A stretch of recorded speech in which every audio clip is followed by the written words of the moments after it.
Yes. When do you call it, huh?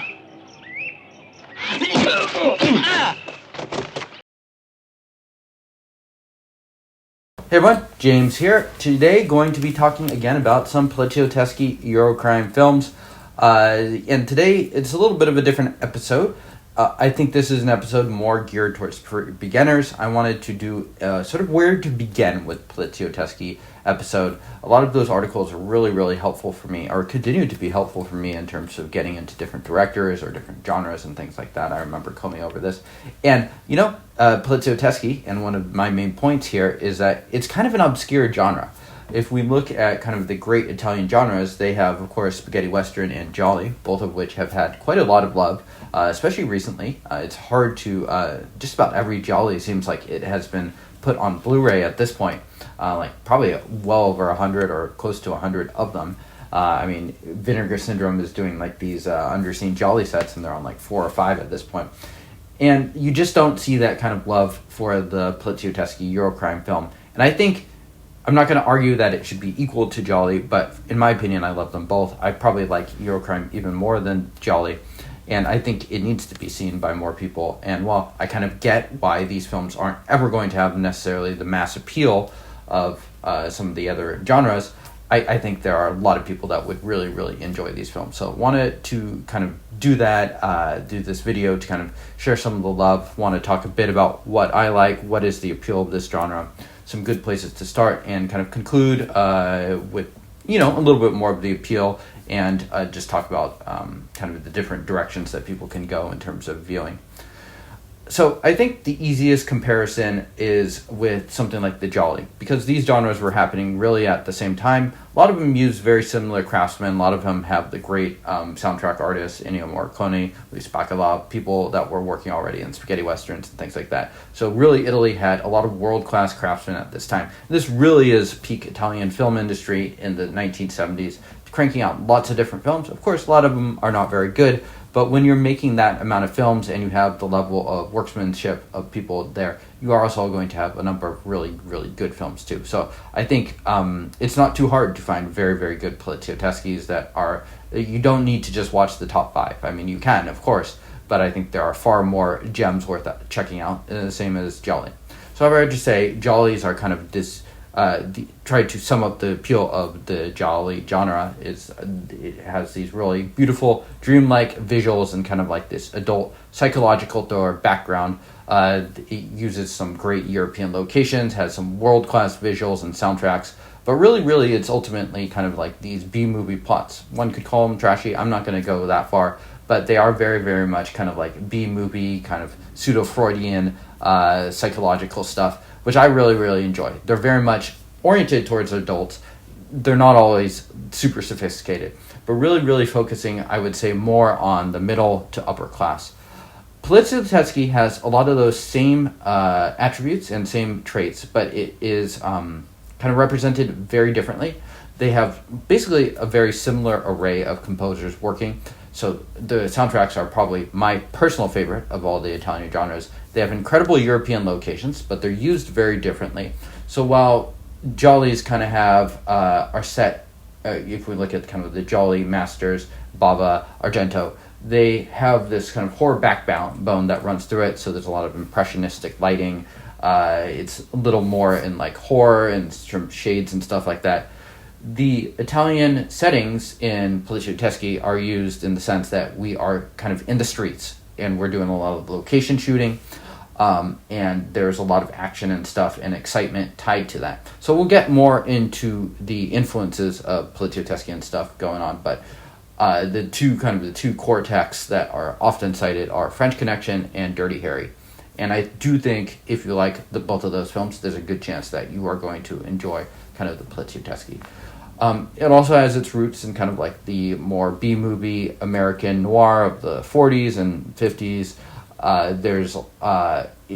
But kind of transposed very much into this very 70s crime movie setting.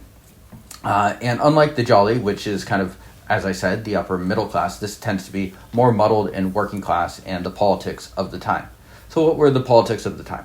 Well, the Arrow box set, which was released a couple of years ago, I think, at this point, is called Years of Lead, and that one features 5 different Poliziotteschi Eurocrime films, and it's called The Years of Lead. And so The Years of Lead was this time period. I believe they usually designate it starting at 1968, going forward in basically throughout the 70s. And it's kind of this period of political turmoil where there was like a great sense of danger and things like that happening.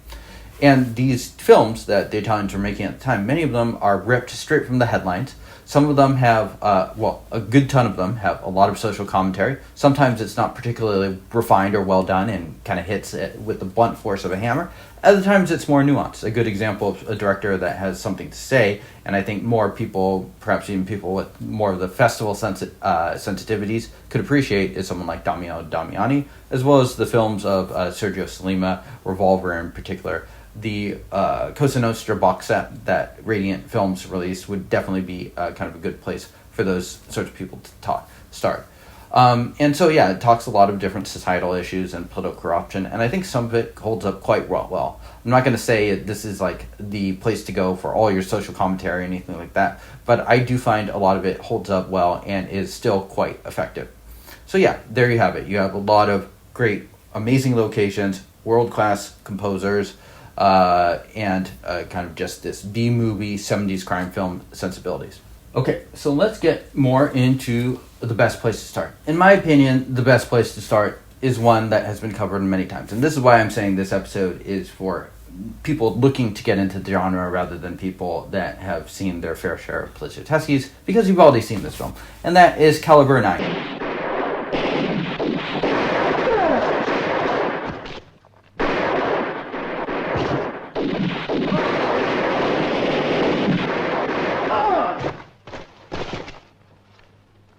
This film is directed by Fernando De Leo, stars Gaston Mochin, and De Leo is an interesting figure. Of all the different kind of directors, he is the most one that cites noir as an influence.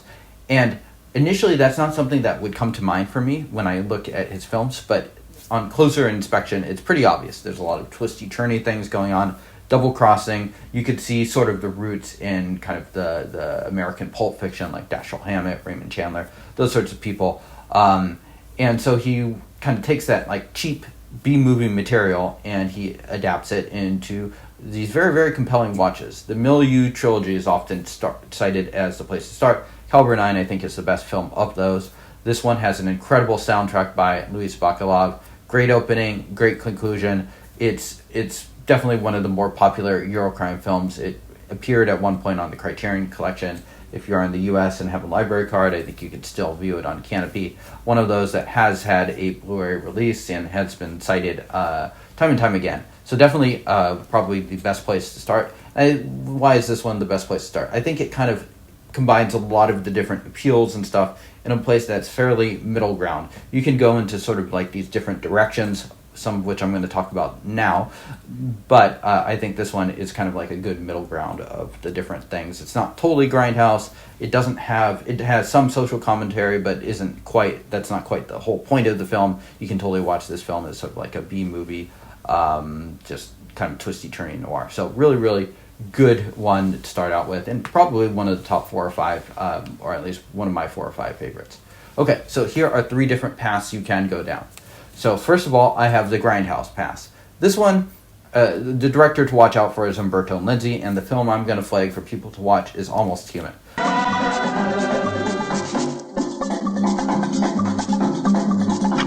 Mulher que não gosta de homem não é mulher.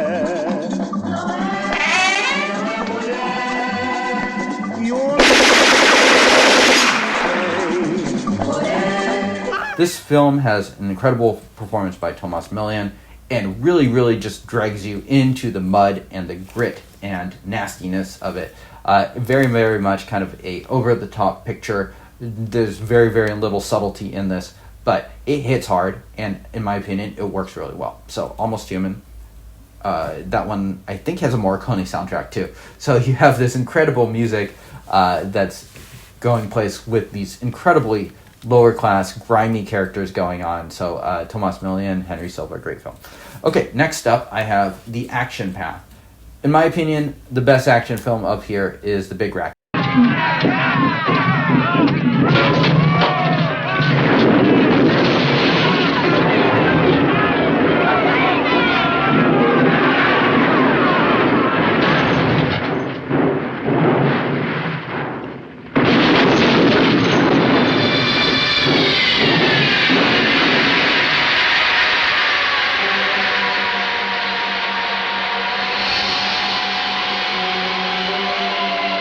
This one's directed by probably the most American of the directors, even though some people say Damiani. That would be Enzo Castellari.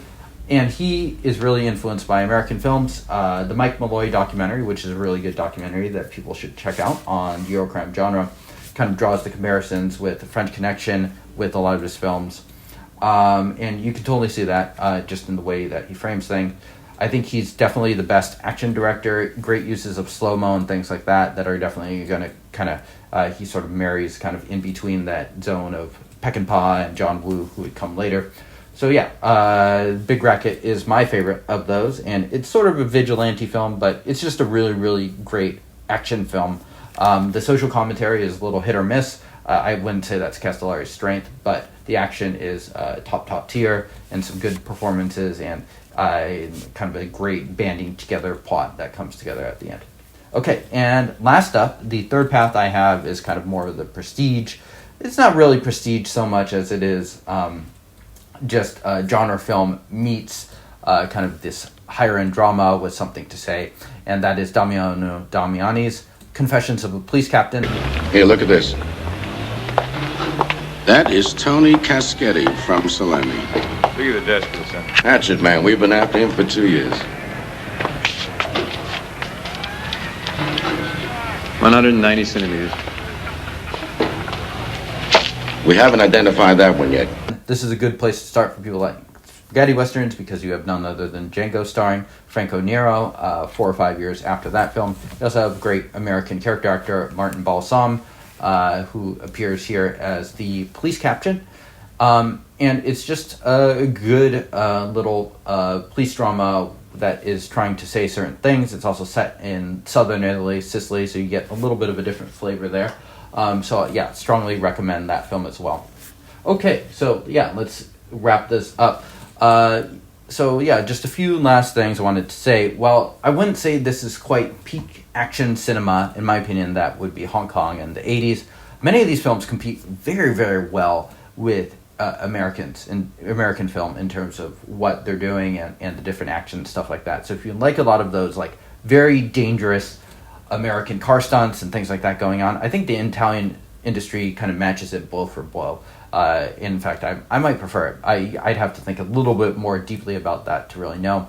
But if you're someone that really likes kind of grit, tough guy cinema, the films I cited up at top, French Connection and Dirty Harry, I think you'll really like these films. You have some world-class stunt drivers and things like that, in great locations too. I think these locations are every bit the match of kind of the different American cities. And when we talk about Italian crime films too, I will say before coming into the genre, I thought a lot about films like The Godfather. Okay, it's like these are kind of like the Italian version of The Godfather. And really, it's not. They're very, very different.